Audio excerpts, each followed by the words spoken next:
Jepang mengeluarkan peringatan kepada penduduk di Tokyo dan 2 prefektur di bagian utara menyusul penembakan rudal balistik oleh Korea Utara. Lagi-lagi Korea Utara menembakkan rudal balistiknya ke negara musuh. Rusia dilaporkan meluncurkan 70 rudal ke Ukraina. Pasukan Rusia kembali menyerang Ukraina dengan menargetkan pembangkit energi.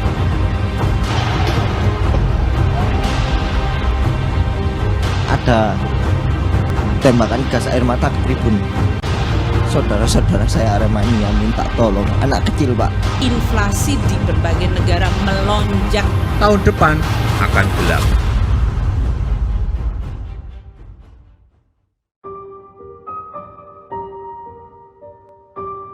Kondisi dunia saat ini sedang tidak baik-baik saja, baik dari segi ekonomi, politik, dan dalam berbagai hal. Kondisi dunia saat ini sedang tidak baik-baik saja, sangat-sangat menyulitkan untuk setiap orang di dunia ini ya.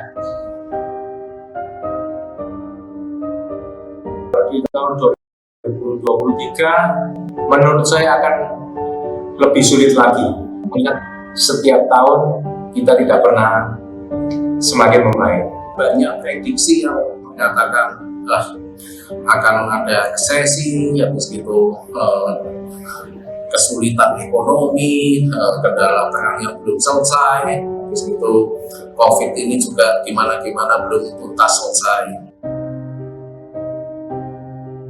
Harapan itu pasti ada. Saya percaya bahwa kalau kita berjalan sesuai dengan rencana Tuhan, pasti harapan itu pasti ada. Kita sebagai orang Kristen, ya, kita selalu ada pengharapan.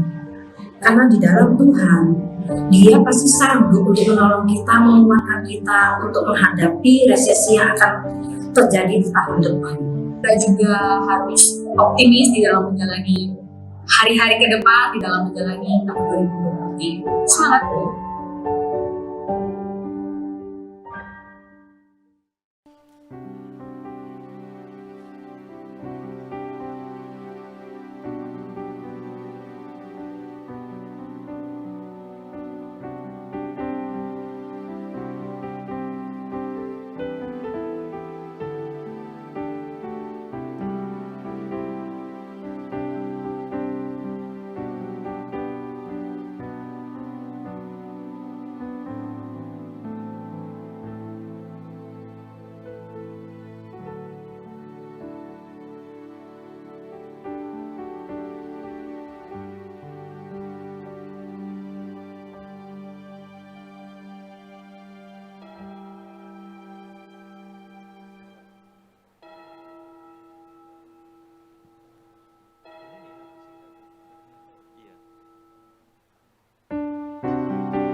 Shalom Bapak Ibu.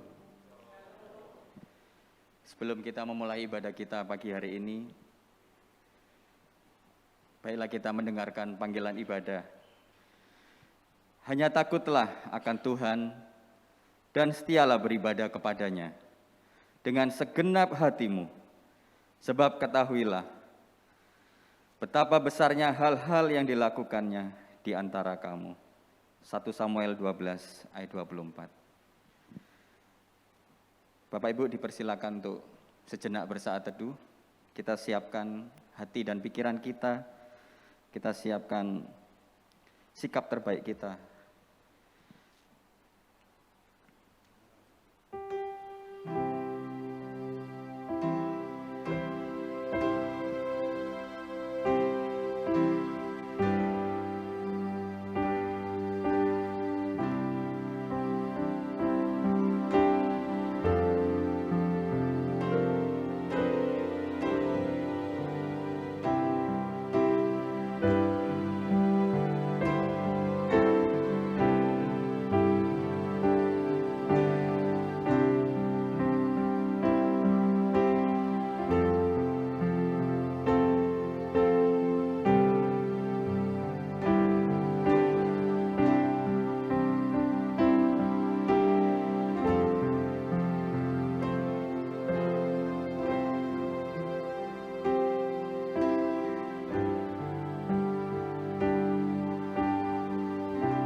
Pertolongan kita datangnya dari Allah yang menciptakan langit dan bumi serta segala isinya, dan yang tidak pernah meninggalkan hasil perbuatan tangannya.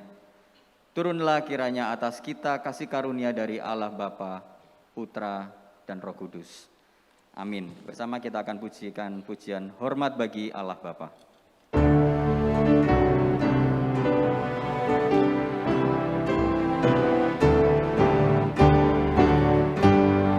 Hormat bagi Allah Bapa, hormat bagi anaknya, hormat bagi Roh penghibur ketiganya yang esa.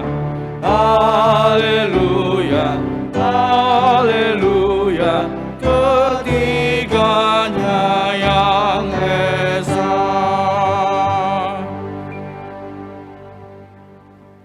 Jemaat Tuhan, mari tundukkan kepala, kita akan berdoa, mengucap syukur kepada Tuhan, dan kita akan berdoa untuk pengampunan dosa dari Tuhan.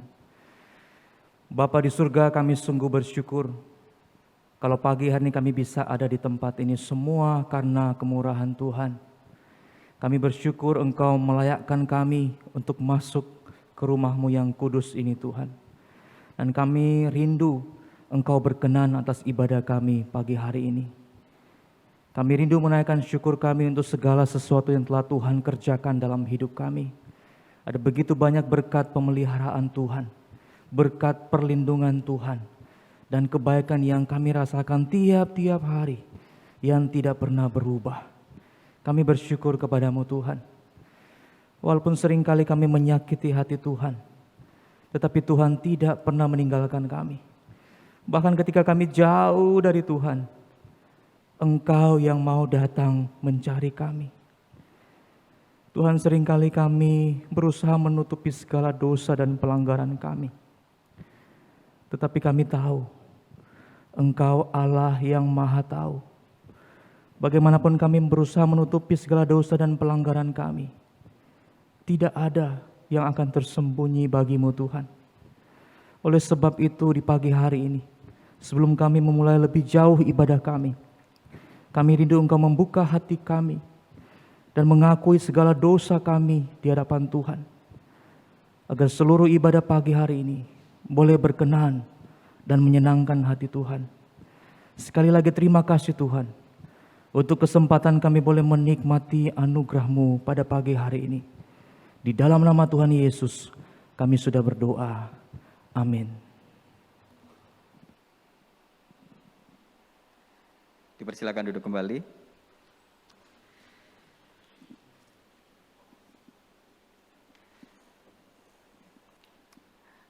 Tuhan Yesus itu baik. Amin Bapak Ibu. Setiap kita dalam hidup memiliki porsi masing-masing, khususnya dalam pelayanan. Dan setiap kita sampai hari ini masih diberikan Tuhan hidup, masih diberikan Tuhan nafas ya. Kita boleh bangun dari tidur kita dengan tidak kurang satu apapun. Apakah pernah kita mengucap syukur untuk hal yang mungkin kita anggap remeh? Tapi apa jadinya jika nafas kita tersendat? Apa jadinya jika nafas kita terganggu? Terkadang kita sering mengucap syukur untuk hal-hal yang sifatnya besar. Dan seringkali kita melupakan hal-hal yang mungkin kita pandang remeh tadi. Marilah Bapak Ibu, kita melihat penyertaan Tuhan kepada kita hari lepas hari. Itu adalah kuasa yang luar biasa, dan baiknya setiap kita boleh mengucap syukur. Dan biarlah melalui pujian yang akan kita pujikan ini kembali diingatkan bahwa kita harus selalu bersyukur atas kasih Tuhan.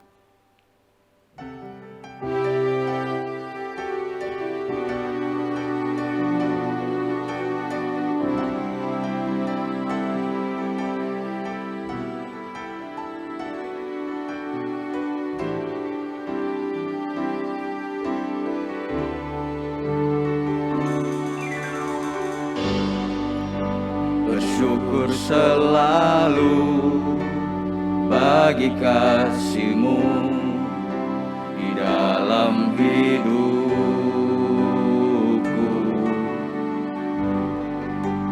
Takkan ku ragu atas rencana-Mu untuk masa depanku.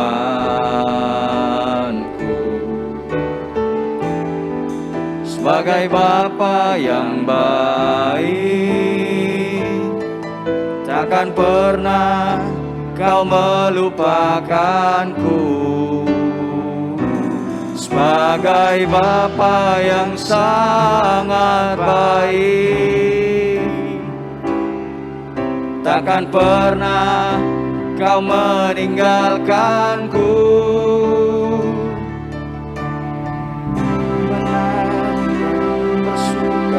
Karena-Mu, oh Yesusku, dan ku kan minum air-Mu bagai rusa rindu selalu.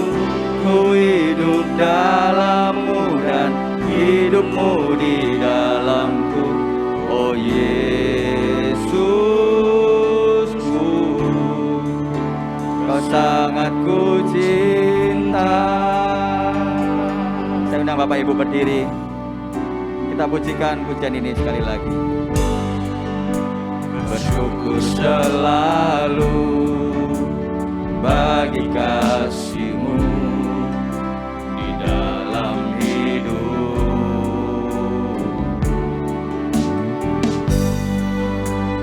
Takkan ku ragu atas rencana-Mu untuk masa depan.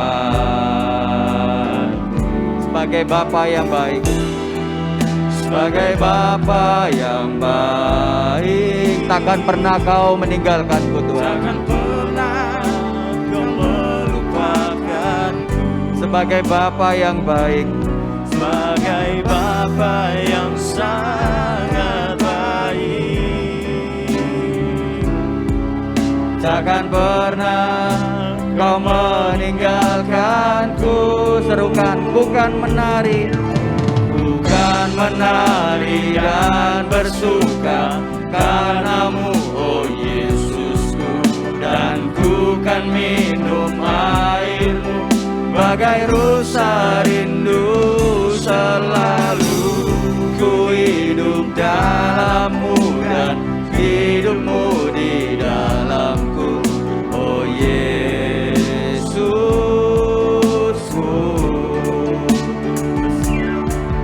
Ku kan menari dan bersuka karena-Mu, oh Yesusku, dan ku kan minum air-Mu bagai rusa rindu selalu. Ku hidup dalam-Mu dan hidup-Mu di dalamku, oh Yesusku, oh Yesusku, oh Yesusku. Sekali lagi, oh Yesusku, oh Yesusku. Kau sangat ku cinta. Bapak Ibu dipersilakan duduk kembali.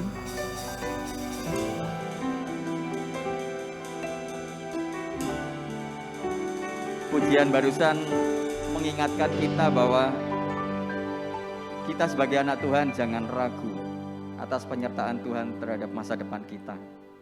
Amin ya Bapak Ibu. Dan ditutup dengan satu statement bahwa Yesus, Kau sangat kucinta. Biarlah itu tidak berlalu begitu saja. Gampang kita untuk menyampaikan, tapi tidak gampang untuk melakukannya. Kiranya Tuhan senantiasa memberikan kepada kita kekuatan. 2022 sudah jalan ya, 11 bulan. Sebentar lagi Desember. Itu artinya kehidupan kita sudah jalan sekian lama. Apa yang sudah kita perbuat selama 2022? Peristiwa hidup apa yang terjadi dalam kehidupan kita? Mungkin ada kelahiran, ada perpisahan, ada kesembuhan, ada sakit penyakit, ada berkat, ada kesulitan. Tapi percaya Bapak Ibu, tidak ada satupun perkara terjadi dalam hidup kita tanpa Tuhan peduli. Tidak ada satupun perkara yang terjadi dalam hidup kita yang kita tidak diberi kemampuan untuk Tuhan, yang kita tidak diberikan kemampuan untuk menanggungnya oleh Tuhan. Yakin dan percaya Bapak Ibu, kita menikmati setiap hidup kita bersama Tuhan, dan yakinlah bahwa kita akan mampu menanggung segala perkara bersama Tuhan. Amin.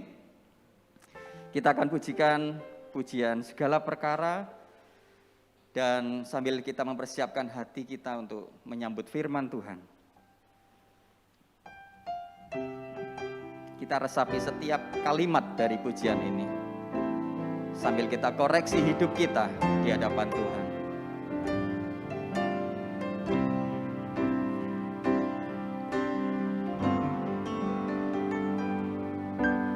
Penolong yang selalu setia, ya Tuhan, memenuhi keperluanku. Tak pernah Dia mengecewakan. Amin Tuhan. Yesusku tak pernah gagal. Segala perkara dapat kutanggung. Segala perkara dapat kutanggung. Di dalam Dia yang memberi kekuatan. Tuhan Yesuslah penolong kita. Tuhan Yesus penolong dan sahabat. Tetap percaya saudara. Tetap percaya Tuhan setia. Kita pujikan dari awal. Penolong yang selalu setia, memenuhi keperluanku. Tak pernah Tuhan mengecewakan kita. Tak pernah Dia mengecewakan.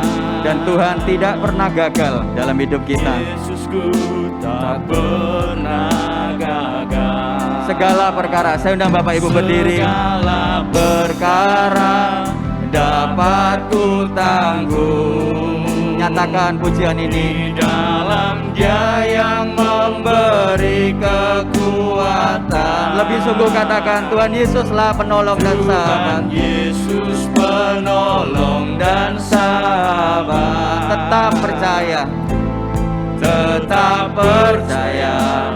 Tuhan setia. Segala perkara, segala perkara dapat ku tanggung. Koreksi hidup kita di hadapan Tuhan. Di dalam Dia yang memberi kekuatan. Ya Tuhan, Tuhanlah penolong kami. Tuhan Yesus penolong dan sahabat. Tetap percaya Tuhan setia. Bersama kita serukan kembali. Segala perkara dapat kutanggung. Segala perkara dapat kutanggung. Di dalam Dia yang memberi kekuatan. Tuhan Yesus penolong dan sahabat. Tetap percaya Tuhan setia. Katakan lagi Bapak Ibu. Dapat ku tanggung. Jemaat saja katakan. Di dalam Dia yang memberi kekuatan. Pujian ini sekaligus tekad hidup kita. Tuhan Yesus penolong dan sahabat. Tetap percaya Tuhan setia. Lebih sungguh-sungguh katakan di hadapan Tuhan. dapat ku tanggung. Di dalam Dia yang memberi kekuatan, Tuhan Yesus penolong dan sahabat. Tetap percaya, Tuhan setia. Katakan sekali lagi. Segala perkara dapat ku tanggung. Di dalam Dia yang memberi kekuatan, Tuhan Yesus penolong dan sahabat. Tetap percaya, Tuhan setia.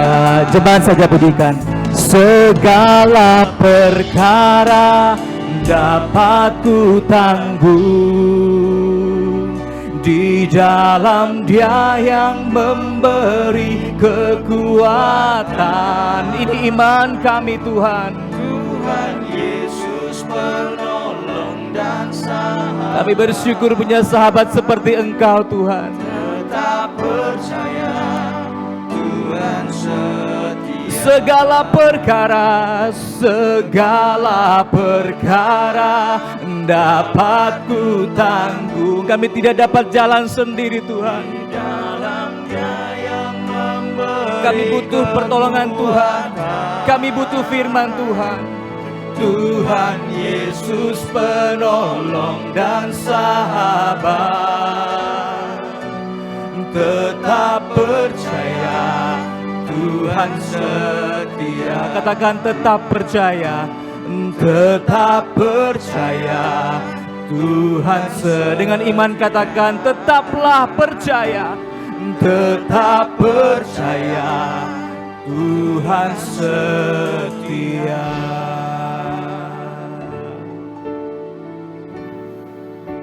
Tuhan, kami sungguh bersyukur kepadamu Tuhan, karena Tuhanlah yang memberikan kami juru selamat. Juru selamat yang telah membawa hidup kami dari kegelapan kepada terang yang sesungguhnya. Dan pagi hari ini Tuhan, kami rindu diberkati oleh firman-Mu. Berikanlah pengenalan akan siapa Kristus sang terang itu Tuhan. Supaya kami boleh mengenal pengharapan kami. Supaya kami boleh mengetahui apa alasan kami hidup di tengah dunia yang sudah dikacaukan oleh dosa ini. Tetapi yang telah dipulihkan oleh kedatangan sang Mesias. Kami mohon belas kasih-Mu Tuhan kepada hamba-Mu ini. Supaya Roh Kudus bekerja dengan leluasa. Sehingga setiap perkataan firman-Mu tidak akan luput dari hati kami. Di dalam nama Tuhan Yesus. Bersama-sama kita katakan amin. Silakan duduk saudara. Shalom. Shalom. Apa kabar Bapak Ibu sekalian? Amin, amin. Bapak Ibu, perkenalkan nama saya Sandi Teja Laksana. Dan sekarang Tuhan percayakan untuk melayani di sebuah lembaga Kristen yang ada di Surabaya. Dan juga Tuhan percayakan untuk menjadi salah satu staf pengajar di STT yang ada di Sidoarjo ya. Senang sekali bertemu dengan Bapak Ibu sekalian. Kita masuk di Minggu Advent yang pertama. Bapak Ibu melihat lilin di sebelah kiri saya. Di Minggu Advent yang pertama ini, ketika kita menantikan kedatangan Kristus, kita akan melihat bahwa sesungguhnya Kristus itu, Mesias itu akan datang bukan hanya untuk orang Yahudi saja, tetapi Dia akan datang untuk seluruh suku bangsa. Saya mengajak kita untuk melihat satu perikop firman Tuhan. Mari buka Alkitab kita. Kita akan membaca dari Yesaya pasal yang ke-8 ayat yang ke-23 sampai dengan Yesaya pasal 9 ayat yang ke-6. Mari kita membacakan silih berganti. Saya akan membacakan mulai dari pasal 8 ayat ke-23, kemudian Bapak Ibu pasal 9 ayat 1, demikian seterusnya sampai dengan pasal 9 ayat yang ke-6. Demikian firman Tuhan, Yesaya pasal 8 ayat ke-23. Tetapi tidak selamanya akan ada kesuraman untuk negeri yang terimpit itu. Kalau dahulu Tuhan merendahkan tanah Zebulon dan tanah Naftali, maka di kemudian hari Ia akan memuliakan jalan ke laut, daerah seberang sungai Yordan, wilayah bangsa-bangsa lain.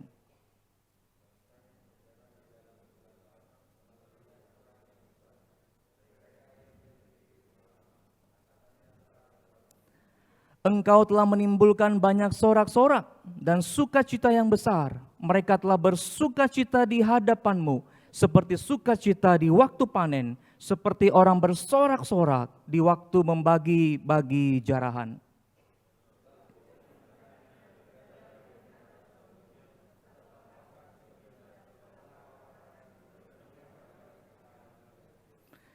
Sebab setiap sepatu tentara yang berderap-derap dan setiap jubah yang berlumuran darah akan menjadi umpan api.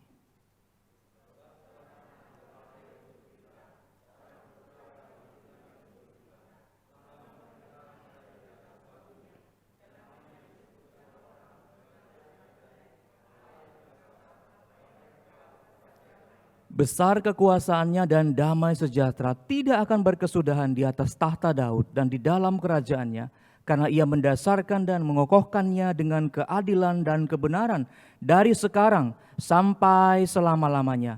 Kecemburuan Tuhan semesta alam akan melakukan hal ini. Amin. Bapak Ibu, pada suatu malam di dalam peristiwa Perang Dunia yang kedua, Bapak Ibu, ada sebuah kapal induk Amerika Serikat yang begitu besar sedang mengarungi lautan Pasifik bagian selatan. Kalau Bapak Ibu tahu, lautan Pasifik bagian selatan itu medannya sangat-sangat berat, Bapak Ibu. Dan kapal induk ini kemudian memutuskan untuk mematikan semua lampu yang ada di kapal induk itu, Bapak Ibu. Alasannya apa? Pasti supaya tidak mudah dideteksi oleh musuh, apalagi oleh kapal selam yang ada di dasar laut, saudara. Mereka mematikan semua lampu yang ada di kapal tersebut dan akibatnya, saudara, ada satu pesawat tempur yang kemudian kehilangan jejak. Pesawat tempur itu kemudian berputar-putar karena tidak menemukan kapal induknya, saudara. Dan Bapak Ibu tahu, di dalam lautan yang begitu besar, satu-satunya tempat pesawat ini bisa mendarat adalah di kapal induknya. Atau yang kedua, dia kehabisan bahan bakar, kemudian dia jatuh di tengah-tengah laut, saudara. Saudara, ketika kapten kapal induk ini mengetahui mengenai resiko yang besar ini, saudara, dia segera berikan perintah, segera hidupkan lampu kapal induk. Maka kemudian lampu kapal induk itu dinyalakan, saudara. Dan singkat cerita, pesawat tempur ini akhirnya menemukan terang itu, kemudian dia mendarat dengan selamat. Bapak Ibu, dari ilustrasi ini sebetulnya kalau kita melihat dari kehidupan kita, saudara, seringkali kegelapan dosa itu membuat hidup manusia itu berputar-putar tanpa arah. Namun ketika terang Kristus itu hadir dalam kehidupan kita, maka kegelapan akibat dosa itu sirna. Saudara, perikop yang tadi kita baca sebetulnya juga sedang menceritakan suatu perubahan yang sangat ekstrim. Dari satu kegelapan, dari satu kesuraman, saudara, itu kemudian berubah karena terang itu hadir. Bapak Ibu, perikop ini sebetulnya kurang lengkap. Kalau Bapak Ibu ingin membaca secara lengkap, maka silakan Bapak Ibu membaca mulai dari Yesaya pasal yang ke-7 sampai dengan Yesaya pasal ke-9 ayat yang ke-6 yang tadi kita baca. Jadi pulang ke rumah, ambil waktu sejenak, renungkan mulai dari Yesaya pasal yang ke-7 sampai pasal ke-9 ayat yang ke-6. Karena semuanya berkaitan. Kaitannya dengan apa, Bapak Ibu? Kaitannya dengan kondisi geopolitik kerajaan Yehuda ketika itu.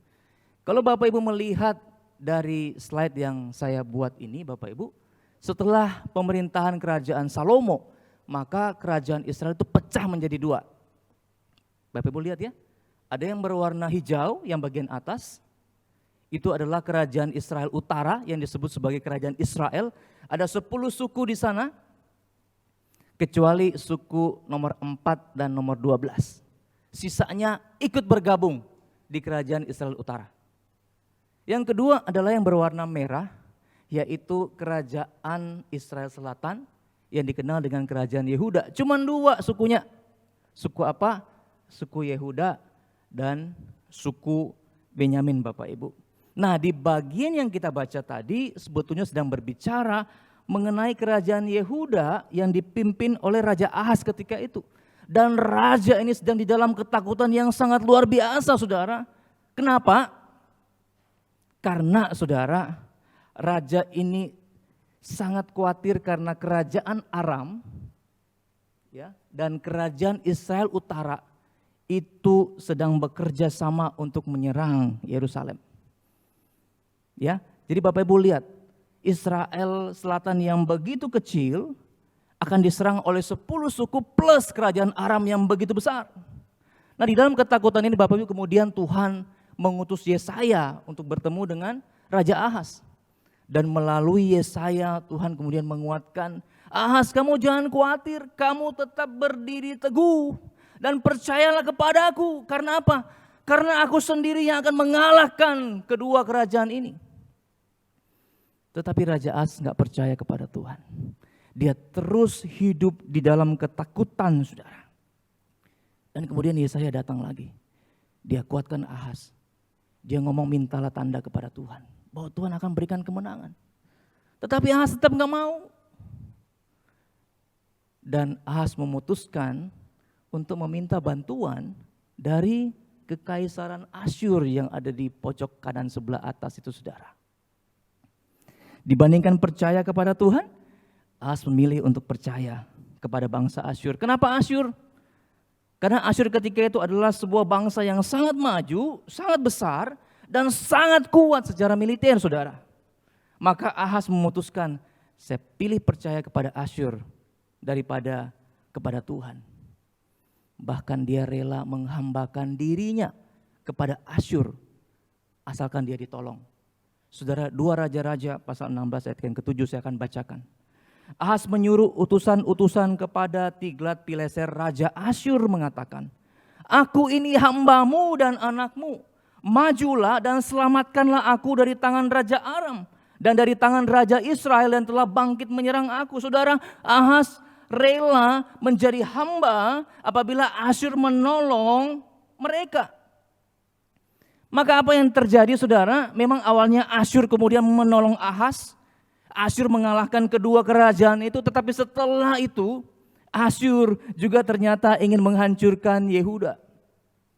Dan kalau saudara baca itu di dalam Yesaya pasal ke-7, ke-8, Bapak Ibu akan menemukan bahwa Yehuda benar-benar dijadikan hamba secara kejam.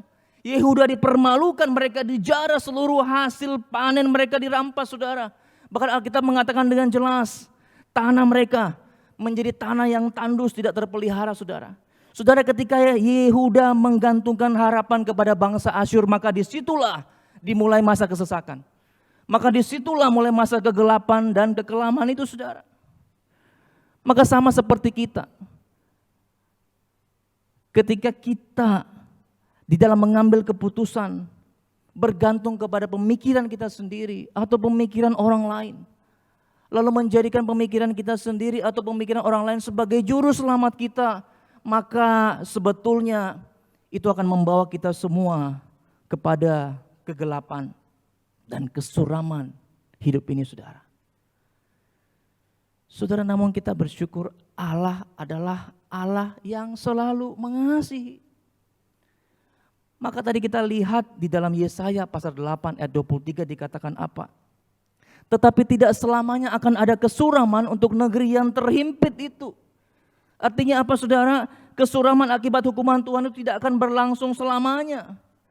Dan yang pasti kalau Bapak Ibu membaca sejarah, kerajaan Yehuda tidak dihancurkan oleh kerajaan Asyur ketika itu.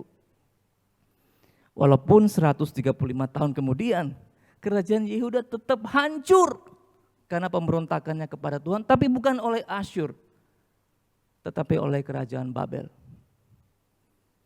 Dan itu pun Tuhan tidak selesai di situ, saudara.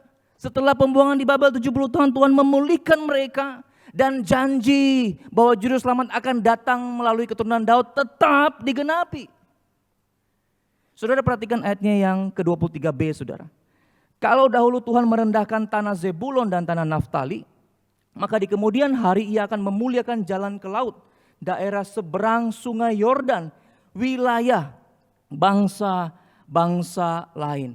Bapak Ibu perhatikan yang arah utara itu.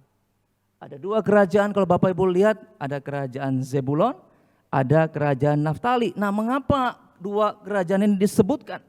Mengapa 8 yang lain tidak disebutkan? Maka Bapak Ibu perhatikan.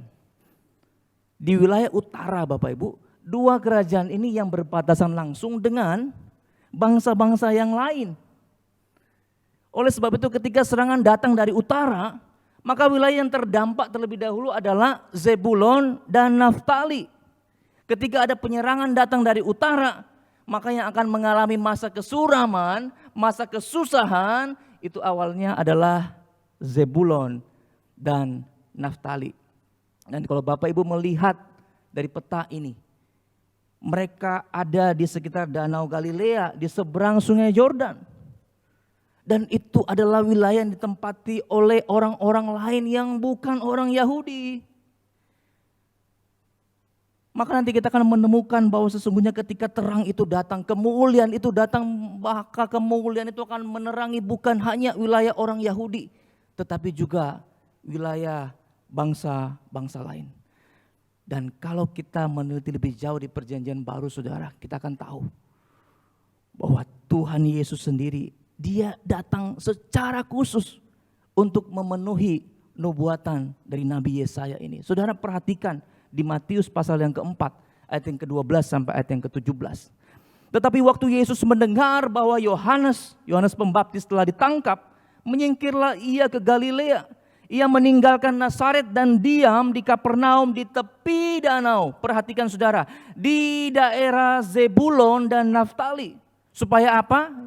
Supaya genaplah firman yang disampaikan oleh Nabi Yesaya. Apa nubuatannya? Bahwa tanah Zebulon, tanah Naftali, jalan ke laut, daerah seberang sungai Yordan Galilea, wilayah bangsa-bangsa lain. Apa yang akan terjadi? Bangsa yang diam dalam kegelapan itu telah melihat terang yang besar. Dan bagi mereka yang diam di negeri yang dinaungi maut telah terbit terang saudara.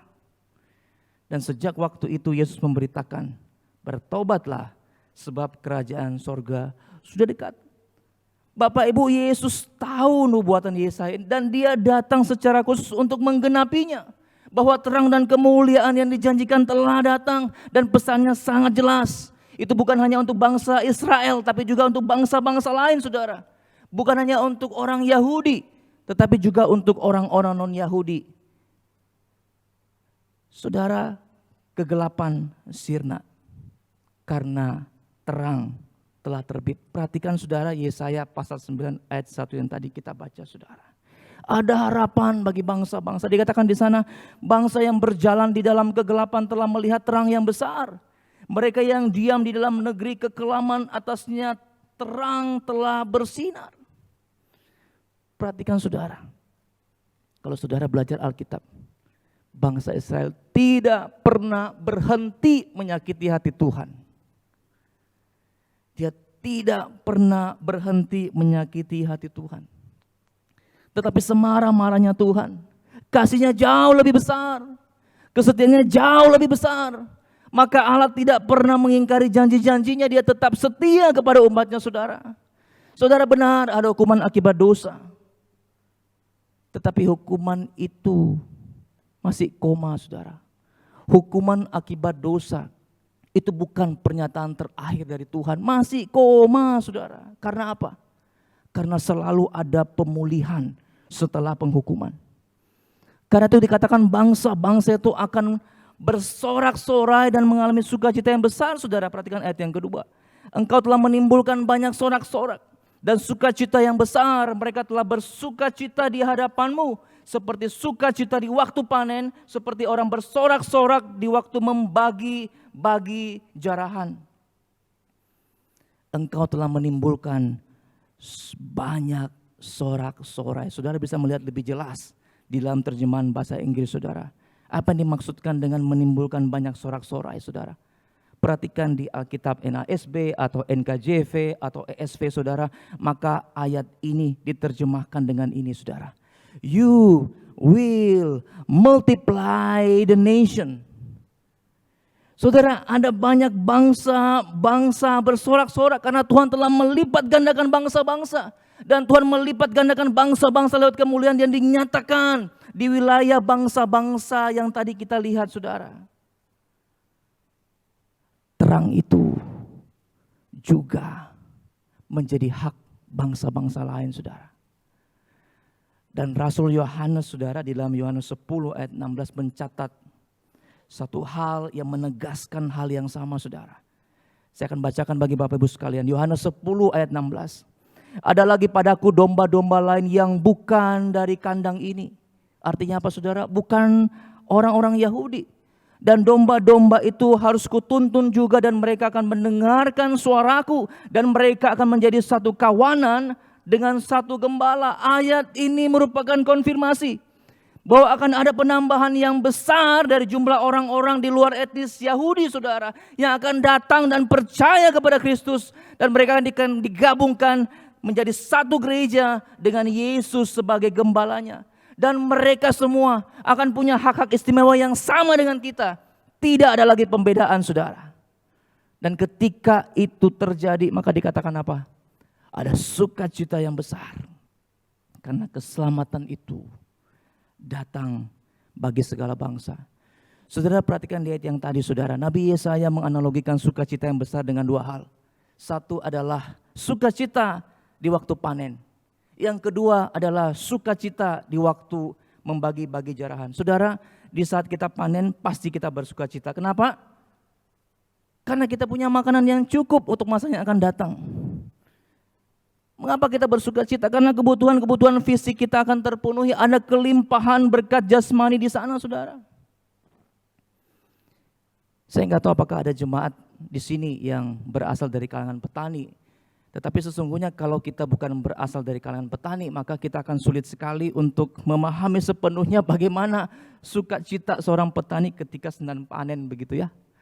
Maka kita tahu di Indonesia ada banyak ritual-ritual yang kemudian menggambarkan sukacita, kegembiraan yang besar, ucapan syukur yang besar karena panen itu saudara.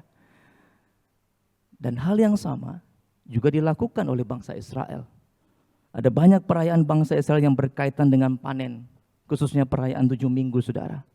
Berkaitan dengan panen, berkaitan dengan masa penuaian, dan tentu saja ini merupakan sukacita yang besar. Saudara, yang kedua digambarkan seperti sukacita di waktu membagi-bagi jarahan. Ini apa sih?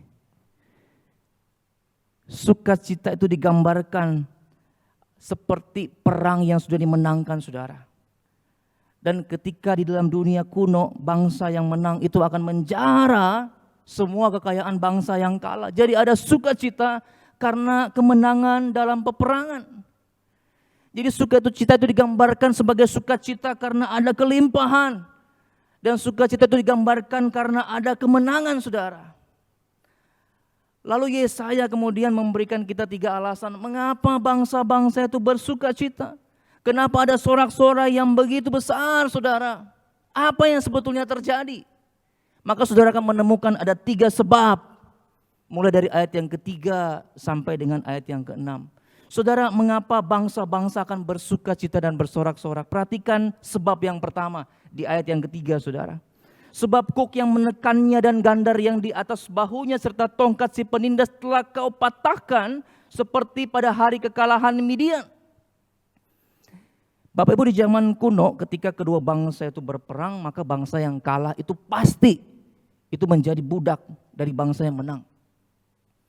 Dan sejarah mencatat bangsa Israel begitu banyak mengalami kekalahan saudara. Sehingga mereka seringkali diperbudak oleh musuh-musuh mereka. Saudara, contohnya pada zaman hakim-hakim saudara. Di mana begitu banyak kekalahan yang mereka alami, mereka ditindas oleh bangsa-bangsa yang mengalahkan mereka. Maka ketika Tuhan memberikan hakim untuk melepaskan beban penindasan dari pundak mereka, kita bisa bayangkan. Begitu luar biasanya sukacita itu, begitu luar biasanya sorak-sorai itu saudara. Dikatakan bahwa tongkat si penindas telah kau patahkan seperti pada hari kekalahan Midian. Sekali lagi ini mengacu kepada zaman hakim-hakim saudara, Hakim Gideon. Walaupun sebetulnya kalau kita tahu Midian ini tidak terlalu lama menindas Israel, tetapi penindasan itu Alkitab mencatat sangat-sangat parah. Bapak Ibu bisa membaca itu di dalam Hakim-Hakim pasal yang ke-6 dan ke-7. Bangsa Israel sampai tidak punya makanan untuk dimakan, saudara. Mereka sampai harus bersembunyi di goa-goa untuk menghindari orang-orang Midian. Setiap kali mereka panen, mereka dijarah semuanya, saudara. Maka saudara bisa bayangkan begitu leganya mereka. Ketika kuk itu dilepaskan, penindasan itu dilepaskan. Saudara bisa bayangkan sukacitanya, saudara. Mengapa bangsa-bangsa bersukacita?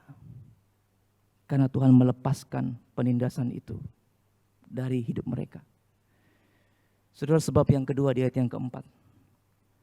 Apa sebab yang kedua? Sebab setiap sepatu tentara yang berderap-derap dan setiap jubah yang berlumuran darah akan menjadi umpan api. Sepatu nggak perlu lagi, jubah nggak perlu lagi menjadi umpan api, artinya dibakar. Karena memang nggak diperlukan lagi. Mengapa nggak diperlukan lagi? Karena sudah nggak ada peperangan, saudara. Jadi sebab yang kedua mengapa bangsa-bangsa bersorak-sorai dan bersukacita, karena Tuhan memberikan perdamaian. Tidak ada lagi peperangan. Dan pasti ini sesuatu yang sangat melegakan, saudara. Tetapi ada satu sebab yang paling penting. Mengapa bangsa-bangsa itu bersukacita dan bersorak-sorai. Sebab yang ketiga, Bapak Ibu bisa baca di ayat yang kelima dan keenam, saudara. Sebab apa? Sebab seorang anak telah lahir untuk kita. Seorang putra diberikan untuk kita. Lambang pemerintahan ada di atas bahunya. Dan namanya disebut orang penasehat ajaib, Allah yang perkasa, Bapa yang kekal, Raja damai, saudara. Yang lahir bukan sembarang orang, dia seorang raja, karena kemudian dikatakan apa? Lambang pemerintahan ada di atas bahunya. Menunjukkan bahwa dia seorang yang akan memerintah, saudara. Dan dia punya 4 nama yang sudah sangat kita kenal ya, apalagi di momen Natal seperti ini. Penasihat ajaib, Allah yang perkasa, Bapa yang kekal, Raja damai. Di ayat ke-6 dikatakan apa? Besar kekuasaannya dan damai sejahtera tidak akan berkesudahan di atas tahta Daud dan di dalam kerajaannya. Karena apa? Karena ia mendasarkan dan mengokohkannya dengan keadilan dan kebenaran dari sekarang sampai selama-lamanya. Kecemburuan Tuhan semesta alam akan melakukan semua itu. Saudara, perhatikan ayat ke-6 ini. Pemerintahannya berdasarkan apa? Keadilan, kebenaran yang kita tahu sangat sulit kita temukan dalam sejarah dunia. Bahkan sekalipun di dalam kerajaan Daud sangat sulit kita temukan. Pemerintahan yang benar, pemerintahan yang adil. Tidak pernah sempurna. Karena kita tahu ada banyak keturunan Daud, bahkan Raja As yang tadi kita bahas. Pemerintahnya tidak benar. Pemerintahnya tidak adil, saudara. Lalu di bagian akhir dari perikop ini, saudara, ditutup dengan satu statement, kecemburuan Tuhan semesta alam akan melakukan semua ini. Saudara buka terjemahan dalam bahasa Inggris, kecemburuan itu diterjemahkan dengan kata zeal. Z-E-A-L. Zeal itu berarti semangat. Jadi sebetulnya perikop ini ditutup dengan perkataan bahwa semangat Tuhan semesta alam yang akan melakukan semua ini. Maka sekali lagi kita melihat bahwa pemulihan, keselamatan, itu semua dimulai dari inisiatif Allah sendiri, saudara. Dan kalau kita meneliti lebih jauh di dalam Alkitab, sebetulnya saudara, janji pemulihan, janji keselamatan bagi bangsa-bangsa ini bukan dimulai dari perikop ini. Perikop ini ditulis kurang lebih 2700 tahun yang lalu. Tetapi janji keselamatan bagi bangsa-bangsa itu sudah diberikan 4000 tahun lebih yang lalu, saudara. Dan itu diberikan kepada nenek moyang bangsa Israel. Mari kita baca janji ini, saudara. Janji Tuhan ini terdapat di dalam Kejadian pasal 12 ayat kedua dan ketiga. Saya akan bacakan bagi Bapak Ibu. Aku akan membuat engkau menjadi bangsa yang besar dan memberkati engkau serta membuat namamu masyhur dan engkau akan menjadi berkat. Aku akan memberkati orang-orang yang memberkati engkau dan mengutuk orang-orang yang mengutuk engkau, dan olehmu semua kaum di muka bumi akan mendapat berkat. Bukan dijanjikan 2700 tahun yang lalu oleh nubuatan Yesaya, tapi dijanjikan 4000 tahun yang lalu kepada Abraham. Saudara ingat ya kisah permulaan Alkitab, karena biasanya kita semangat baca Kejadian ya, pasal 1 sampai 10 banyak ceritanya begitu ya di situ ya. Ada cerita Nabi Nuh, ada cerita Menara Babel, kita senang sekali membaca bagian-bagian itu. Dan kita tahu saudara, bahwa karena pemberontakan manusia yang begitu luar biasa, akhirnya mereka mendirikan Menara Babel. Sehingga apa yang Tuhan lakukan, Tuhan mencerai-beraikan mereka semua. Sehingga mereka tidak saling mengenal karena bahasa mereka dikacaukan oleh Tuhan dan mereka tersebar ke berbagai tempat. Dan Tuhan, Dia pakai kesempatan ini untuk datang kepada Abraham, datang kepada salah satu suku dari sekian banyak suku yang tercerai-berai itu, dan Tuhan buat perjanjian yang luar biasa kepada Abraham. Tuhan mengatakan apa? Aku akan membuatmu menjadi bangsa yang besar. Keturunan Abraham itu akan menjadi banyak sekali saudara. Kalau saudara baca di Kejadian 13 ayat yang ke-16 saudara, keturunannya akan seperti debu tanah banyaknya. Kejadian 22 ayat 17 dikatakan keturunannya akan seperti bintang di langit banyaknya, seperti pasir di tepi laut banyaknya. Dan saudara tahu keturunan yang banyak itu adalah sebuah kekuatan yang besar di masa itu saudara.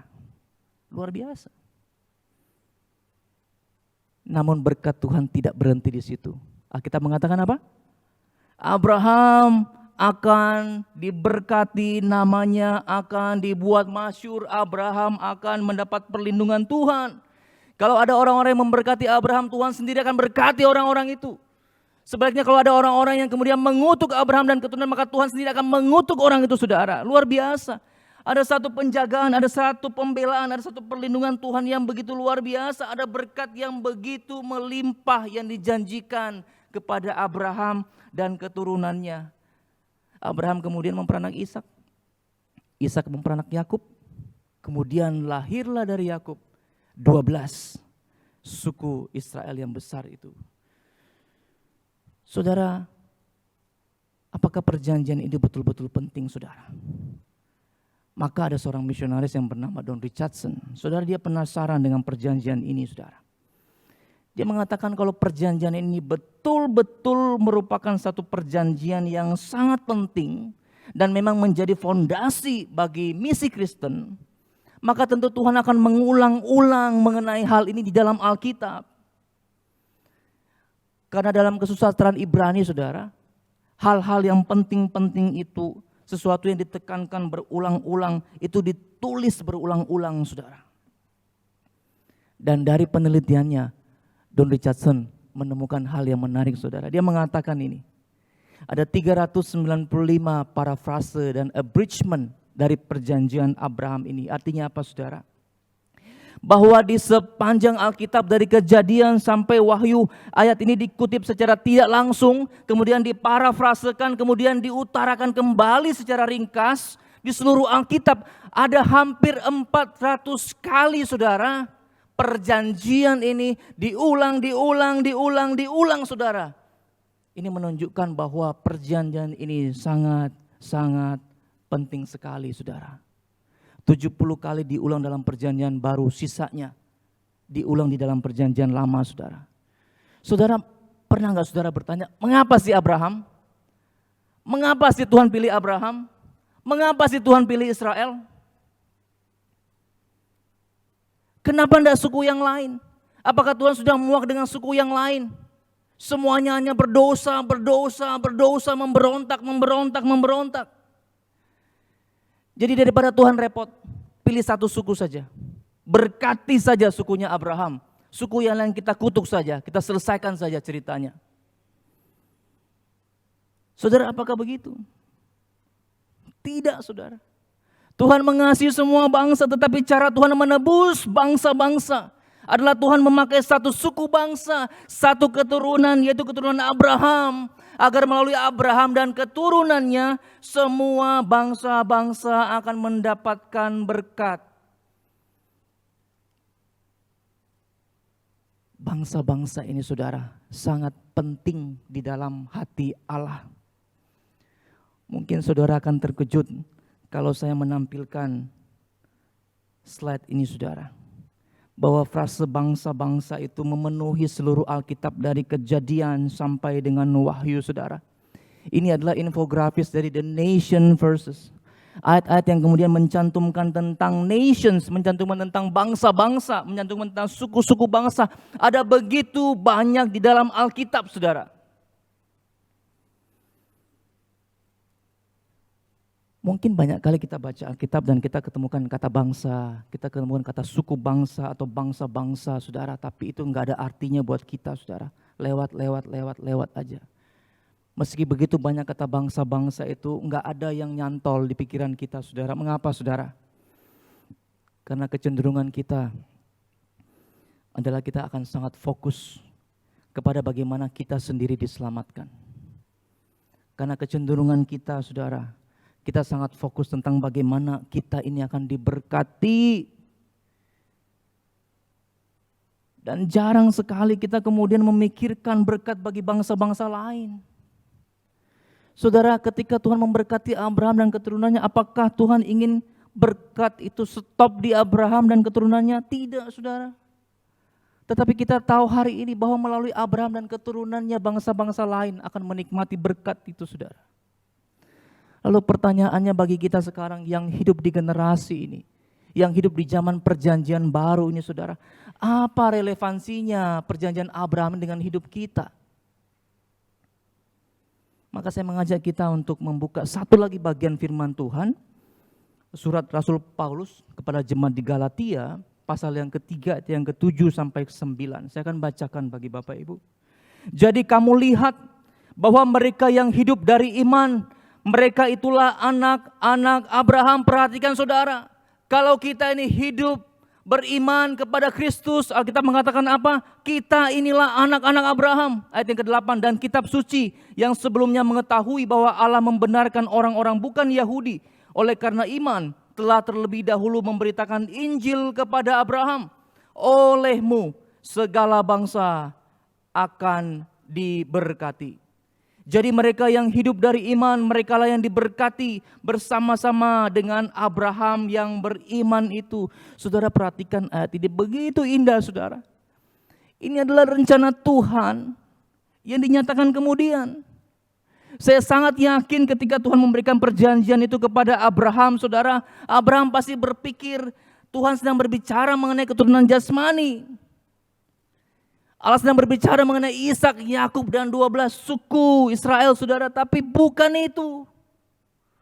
Saya percaya Abraham tidak pernah berpikir bahwa maksud Tuhan, pikiran Tuhan tentang keturunan Abraham itu adalah segala suku bangsa yang kemudian beriman kepada Kristus, termasuk saya dan saudara. Saudara, kalau Abraham itu bapak orang percaya, dan kita semua anak cucu Abraham karena iman kita kepada Kristus saudara, maka secara otomatis semua janji-janji yang diberikan kepada Abraham akan menjadi bagian dari hidup kita. Semua janji berkat kelimpahan yang akan Abraham terima dan keturunan kita juga akan menikmati. Ada berkat, ada pembelaan, ada penyertaan. Amin. Semua orang bilang amin, tetapi dia lupa. Ada berkat yang besar, ada tanggung jawab yang besar yang mesti dikerjakan. Saudara, kata segala bangsa di dalam perikop ini menggunakan kata pantata etna saudara. Ini berbicara mengenai suku-suku bangsa. Artinya apa? Itu tanggung jawab kita. Kita diberkati, semua kita di ruangan ini kita diberkati Tuhan. Supaya apa? Supaya kita membawa berkat itu kepada semua suku-suku bangsa. Itu yang Tuhan mau saudara. Bukan cuma berkatnya kemudian stop. Tetapi berkat itu mesti mengalir kepada suku-suku bangsa.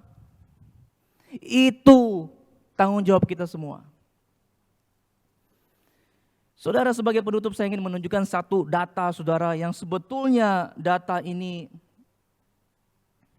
Sangat ironis, saudara. Saudara, data ini saya ambil dari World Christian Database bulan April 2022, saudara. Dan dari data ini, saudara, maka kita tahu di dunia ini saat ini, saudara, dari populasi sekitar 8 miliar orang itu 33% itu adalah orang Kristen, saudara. Walaupun tidak sepenuhnya semuanya betul-betul Kristen. Tetapi yang menarik, saudara, dari 33% ini, mereka menguasai 53% pendapatan dunia, saudara. Artinya apa? Lebih dari separuh kekayaan dunia yang dikuasai oleh orang Kristen. Tetapi sangat sedikit yang dia pakai untuk pekerjaan misi Tuhan. Sehingga kalau pertanyaannya apakah kita bisa menyelesaikan amanat agung itu di generasi ini? Apakah kita bisa menyelesaikan amanat agung itu di generasi Bapak, Ibu, dan saya ini, saudara? Maka sebetulnya bisa. Saudara lihat di slide ini, saudara.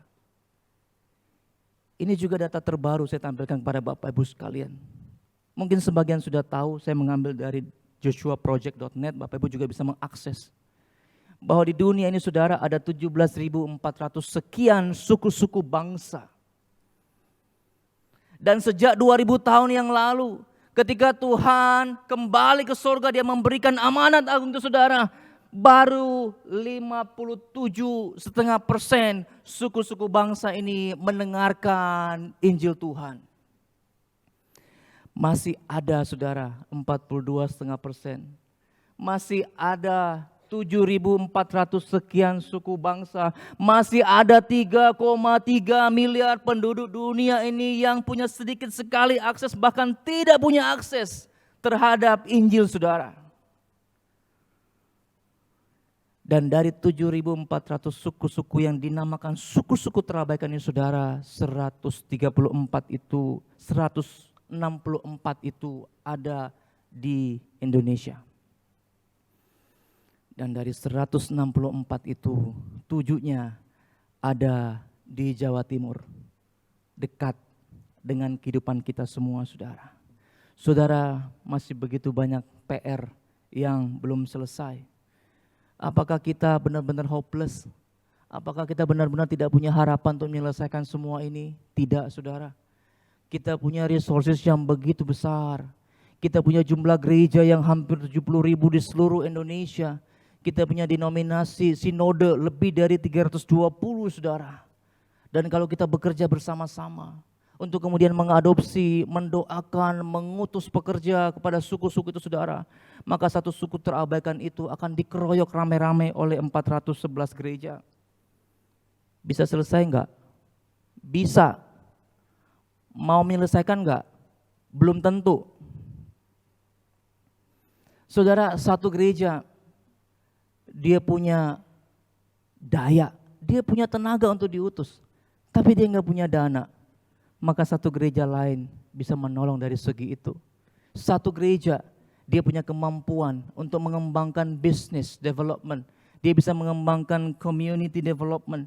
Di satu gereja dia bisa kembangkan dari segi kesehatan. Di satu gereja dia bisa kembangkan dari segi pendidikan. Saudara, ada begitu banyak cara dan ada begitu banyak resource di dalam gereja kita.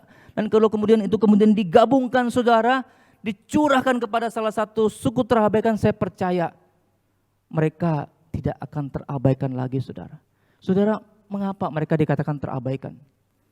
Karena mereka lahir, mereka besar, mereka mati tanpa sekalipun ada kesempatan mereka mendengarkan Injil Tuhan. Maka tugas ini hanya bisa selesai jika kita semua gereja Tuhan ini punya visi yang sama, punya panggilan yang sama. Sebagai anak cucu Abraham, kita bawa terang itu, kita bawa harapan itu kepada suku-suku bangsa, saudara. Maka saya percaya di dalam generasi ini, kita bisa menyelesaikan tugas misi ini. Saudara, maukah saudara mulai hari ini mulai memikirkan, mulai menggumulkan apa yang GKI Leon Rungkut bisa ambil bagian di dalam menyelesaikan pelayanan kepada suku-suku terabaikan ini, saudara. Mari kita doakan, mari kita gumulkan, dan mari kita mulai dari langkah-langkah sederhana yang gereja bisa lakukan. Maukah saudara? Mari kita berdoa.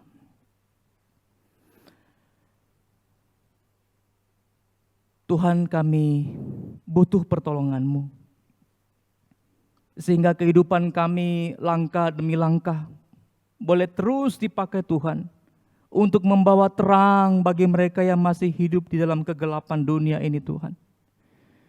Bimbing kami agar kami semakin mengerti Tuhan, bagaimana kami harus hidup menjalani misi Tuhan di dalam kehidupan kami yang tidak panjang ini. Pakai kami Tuhan, pakai gereja-Mu ini. Di dalam nama Tuhan Yesus kami sudah berdoa. Amin. Jemaat, kita akan bersama-sama berdoa syafaat. Ada beberapa pokok doa yang Bapak Ibu bisa melihat di slide yang ada ya. Kita akan bersama-sama berdoa. Saya akan memimpin Bapak Ibu sekalian. Mari kita berdoa menyerahkan untuk rapat majelis yang akan dilangsungkan setelah ini ya. Kita doakan juga untuk kesehatan mereka. Kita juga mengingat akan program dan anggaran yang telah dibuat. Kita berdoa agar sungguh-sungguh mereka boleh dengan setia menyelesaikan di tahun yang akan datang. Kita juga berdoa untuk persiapan perayaan Natal, dan juga kita akan berdoa untuk jemaat yang sedang sakit. Bolehkah saya undang kita semua bangkit berdiri dan mari sama-sama kita buka suara dan saya akan memimpin kita di dalam doa. Bapa di surga, kami rindu menyerahkan untuk rapat majelis yang akan diadakan pada hari ini. Kiranya Tuhan memberkati, berikan hikmat kepada setiap majelis agar setiap kebijakan yang digumulkan dan setiap keputusan yang diambil boleh seturut dengan kehendak Tuhan. Kami bersyukur Engkau memberikan orang-orang yang sungguh rela memberikan waktu, pikiran, dan tenaga mereka untuk pekerjaan Tuhan di gereja ini. Dan kami percaya Tuhan akan memberkati setiap keluarga mereka, pekerjaan mereka, pelayanan mereka, sehingga mereka boleh menjadi berkat baik bagi keluarga maupun jemaat di tempat ini, saudara. Kami juga bersyukur dan kami juga mengingat akan pelayanan di gereja ini. Dan kami berdoa secara khusus menyerahkan untuk perayaan Natal tahun ini. Baik itu Natal gabungan maupun Natal rayon maupun pos PI. Kami rindu membawa setiap panitia ke dalam tangan Tuhan sehingga apa yang mereka persiapkan itu boleh berjalan dengan baik. Dan kami mengucap syukur buat penyertaan Tuhan sehingga penyusunan program dan anggaran boleh selesai. Dan kami sungguh rindu Tuhan berikan kesetiaan kepada setiap pengurus komisi dan departemen untuk boleh menyelesaikan pelayanan ini di tahun yang akan datang. Di akhirnya Tuhan, kami juga berdoa mengingat akan jemaat yang saat ini sedang sakit, sedang lemah tubuh. Khususnya mereka yang sedang bergumul dengan paparan COVID-19. Kami percaya Tuhan akan memulihkan mereka pada waktu Tuhan. Kami berdoa menyerahkan untuk dokter, kami berdoa menyerahkan untuk perawat, untuk obat-obatan yang mereka pakai. Tuhan yang memberkati semuanya. Kami berdoa bagi jemaat di 4 rayon dan 3 pos PI yang ada di GKI Leon ini. Tuhan yang melimpahkan kesehatan bagi mereka. Dan dengan kesehatan yang Tuhan pulihkan, mereka dapat kembali melayani Tuhan. Terima kasih Tuhan, terima kasih Tuhan. Inilah seru doa kami. Di dalam nama Tuhan Yesus kami sudah berdoa dan mengucap syukur. Amin.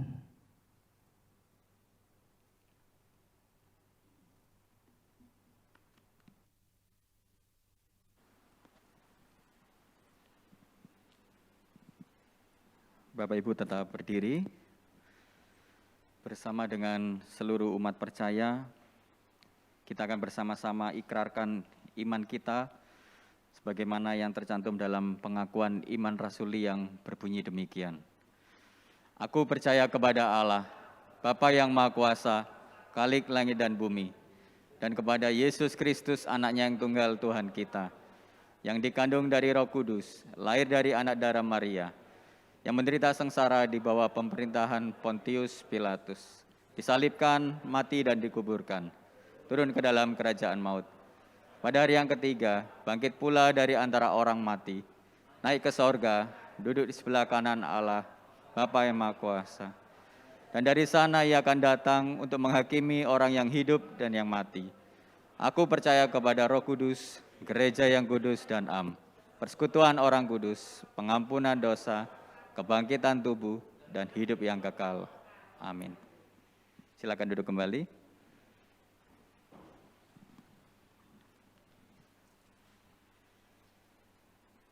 Sebagai bentuk respon kita terhadap firman Tuhan, tiba saatnya kita memberikan yang terbaik untuk pekerjaan Tuhan.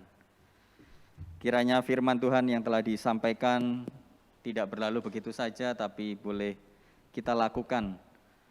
Amanat agung menjadi tugas setiap kita, dan kiranya dimanapun kita berada, kita tetap menjadi pengabar firman Tuhan itu. Mari kita akan pujikan Hitung Berkat sambil petugas persembahan menjalankan kantong persembahan. Kita siapkan yang terbaik untuk Tuhan.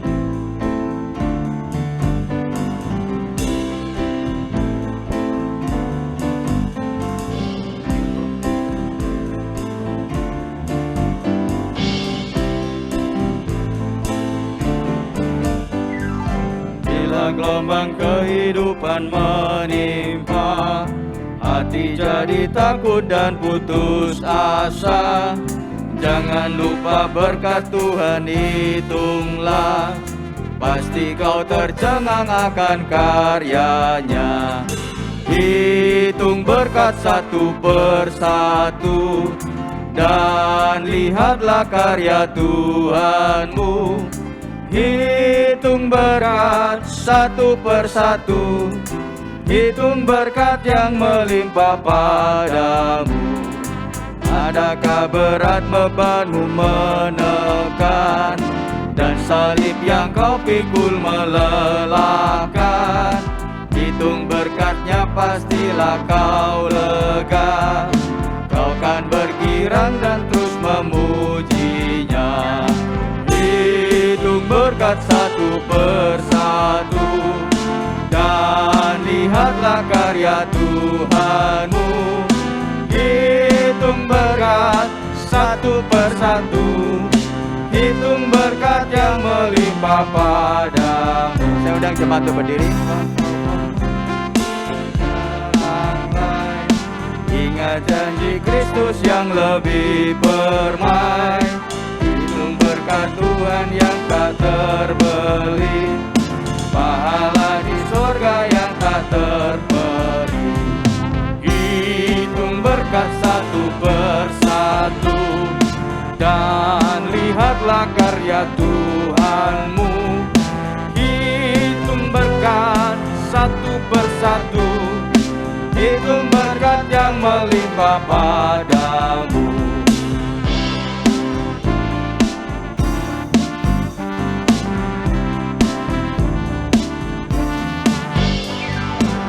Dalam pergumulanmu di dunia, jangan khawatir, Tuhan akan beserta.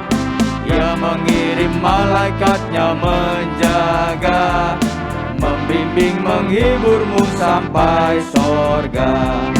Hitung berkat satu persatu, dan lihatlah karya Tuhanmu. Hitung berkat satu persatu, hitung berkat yang melimpah padamu.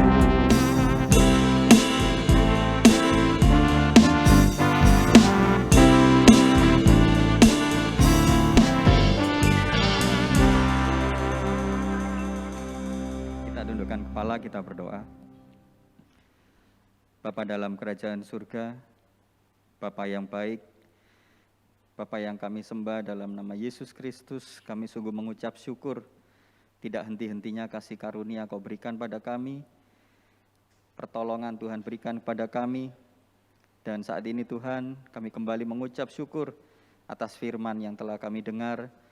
Mampukan setiap kami Tuhan, untuk memiliki keberanian, untuk boleh menjadi pelaku-pelaku firman, untuk boleh menjalankan tugas amanat agung yang telah Tuhan berikan kepada setiap kami. Mampukan kami Tuhan untuk boleh mengabarkan Injil di mana tempat kami berada, di lingkungan terkecil tempat kami berada. Ajar kami untuk berani melakukan mulai dari hal yang sederhana Tuhan. Kami juga bersyukur atas kesempatan yang Tuhan berikan kepada setiap kami, untuk kami boleh memberikan dan mengumpulkan persembahan.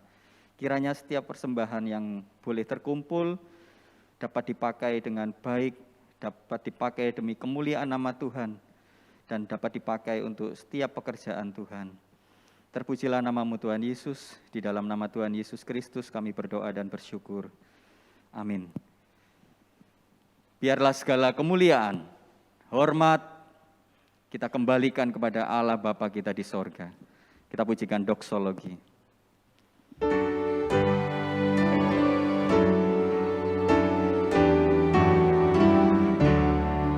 Puji Allah, sumber berkah, puji Dia semua ciptaannya, puji Dia para malaikat, Bapa, Putra, dan Roh Kudus.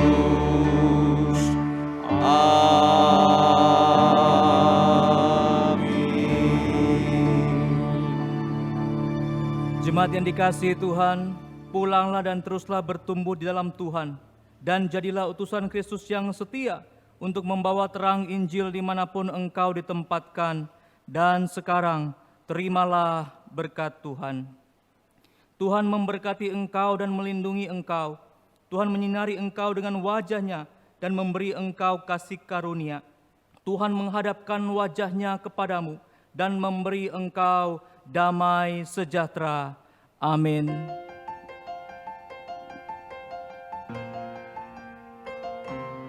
Tuhan melindungi kau, Tuhan memberkati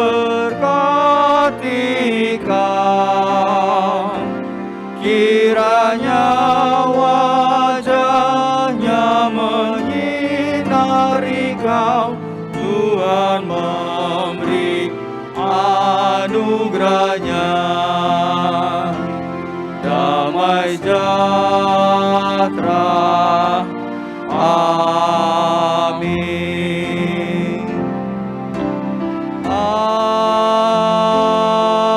Amin.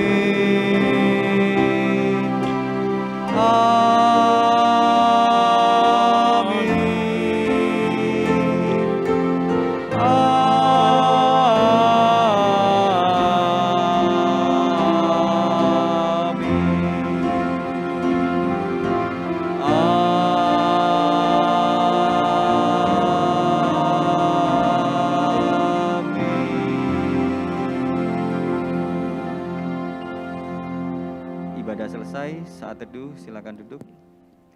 Selamat hari Minggu, Tuhan memberkati.